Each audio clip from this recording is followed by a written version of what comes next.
मैंने एक कहानी सुनी है जो मैं आपको आज बताने वाली हूँ। एक औरत अपने छोटे से बेटे को छोड़ के ख़त्म हो जाती है। उसके बाद उसका पति दूसरी शादी कर लेता है। उस महिला पर भी पहले से 3 बच्चे होते हैं।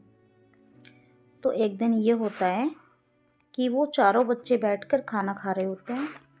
तो उस बच्चे से जो पहले वाली का था, उससे चावल गिर जाते हैं।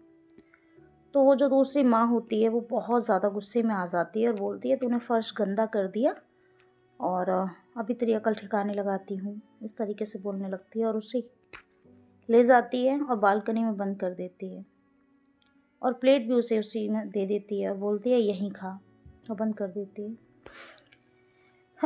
उसके बाद क्या होता है कि रात होती है, उसका हस्बैंड आता है, खाना पीना खाता है और सो जाता है। फिर उसके सपने में उसकी पहली बीवी आती है और बोलती है, सुनो, मेरे बेटी का ध्यान रखो। वो उठता है और अपनी बीवी से पूछता है कि बच्चे कहाँ हैं? तो वो कहती है कि बच्चे सो गए हैं। फिर उसके बाद वो सो जाता है। फिर दोबारा उसकी पत्नी आती है सपने में और बोलती है कि सुनो, मेरे बेटे का ध्यान रखो। फिर वो एकदम से उठता है और बोलता है कि सब बच्चे सो गए हैं क्या? कि हाँ, सारे बच्चे सो गए हैं, देखो उधर। फिर वो बेड की साइड नज़र मारता है तो बच्चे सोए हुए होते हैं।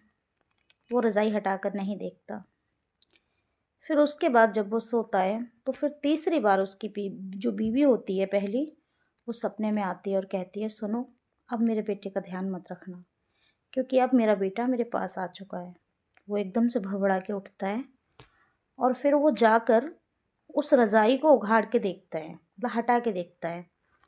तो देखता है कि उस महिला के 3 बच्चे सोए हुए होते हैं, लेकिन जो उसका पहले का बच्चा होता है वो वहाँ नहीं होता। तो फिर वो पूछता है कि मेरा बेटा कहाँ है?